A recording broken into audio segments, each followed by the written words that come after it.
सहारनपुर की धरती वो धरती है जो पूरे प्रदेश को और देश को दिशा देने का काम करती है। जब भी पूरा प्रदेश मुश्किल में होता है, ऐसे समय में सहारनपुर की जो ताकत है वो खड़ी होती है और जो ये सत्ताधारी लोग हैं, जो गुंडे प्रवृत्ति के लोग हैं, इनको किनारे लगाने का काम करती है। उसी का एक आपको कारवा दिखा आज। ये तो ट्रेलर था, बहुत कम समय में कार्यक्रम निर्धारित हुआ था, 8 दिन का समय मिला था। अगर ये कार्यक्रम और पहले निर्धारित होता तो यहाँ पे कम से कम 5 लाख की भीड़ इकट्ठा होती।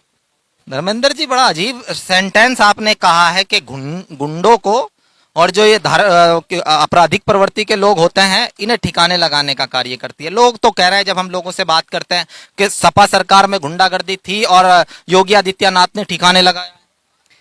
जो सरकार, जिस सरकार के मंत्री का बेटा, केंद्रीय राज्य मंत्री का बेटा किसानों को गाड़ी के टायर के नीचे कुचल दे, उसे आप क्या कहेंगे, मुझे बता दीजिए आप। 302 का मुकदमा दर्ज भी तो सरकार ने किया है, इच्छा शक्ति भी तो सरकार की है। सरकार की इच्छा शक्ति पहले दिन मर गई थी क्या?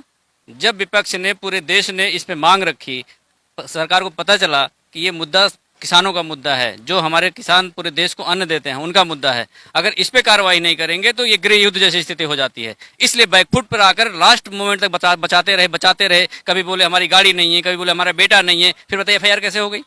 जब मंत्री खुद बोल रहा था कि हमारा बेटा नहीं है, FIR कैसे हो गई? तो मुझे बताओ ना, उस दिन का स्टेटमेंट आप याद करो, आज का स्टेटमेंट याद करो। आप मुझे बता दो, आपके परिवार में अगर किसी की मृत्यु हो जाए और आपको न्याय लेने में 5 साल लग जाए, उस न्याय का क्या मतलब होता है? तो तेजी कर तो रही है सरकार। बुलाया था, हालांकि आलोचना हुई, जिस तरीके से समन दिया गया, लेकिन कहीं ना कहीं सरकार ने पूरी तेजी करते हुए 45 लाख रुपए का मुआवजा और ये सब तो किया है ना। फिर मैं आपसे पूछना चाहता हूं कि इस देश में जो किसानों का आंदोलन चल रहा है, इसी आंदोलन में तकरीबन 750 लोगों की मौत हो गई किसानों की।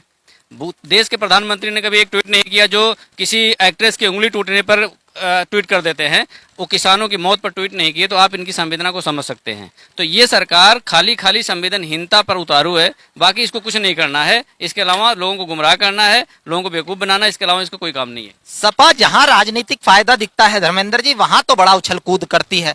क्या कश्मीर में जो कुछ हुआ उस पर नहीं बोलना चाहिए? राष्ट्रीय अध्यक्ष को नहीं बोलना चाहिए था और अन्य नेताओं को, विपक्ष के, नहीं बोलना चाहिए? देखिए, अब आतंकवादियों का कोई धर्म नहीं होता, कोई मजहब नहीं होता है। वो किसी के लिए भी ठीक नहीं है, चाहे कश्मीर हो, चाहे आपका सहारनपुर हो। ऐसे व्यक्ति पर सख्त से सख्त कार्रवाई हो। मैं तो कहता हूं, अगर फांसी का प्रावधान हो तो फांसी की सजा दी जाए। कानून कर क्या रहा है? गृह मंत्रालय क्या कर रहा है? ये सवाल आपको गृह मंत्रालय से पूछना चाहिए।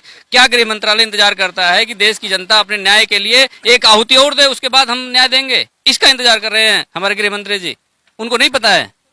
धर्मेंद्र यादव ने यहाँ पर अंत में गृह मंत्रालय पर सवाल उठाते हुए कहा कि क्या कश्मीर के अंदर जो कुछ हुआ है उस पर गृह मंत्रालय क्या कर रहा है? क्या कानून व्यवस्था 370 हटने के बाद जो पूरी तरीके से कश्मीर भारत का अभिन्न अंग बन गया है, क्या वहां अब इस तरह की घटनाएं होनी चाहिए? इस पर हम लगातार चर्चा लोगों से भी करेंगे और कोशिश करेंगे कि लोगों की राय जाने और विपक्ष क्या सोचता है वो भी जाने। यहाँ पर अखिलेश यादव पहुंचे थे, काफी संख्या में नेता यहाँ पर बोले और क्या कुछ कहा वो जनता से जानते हैं, जनता की क्या समझ में आया।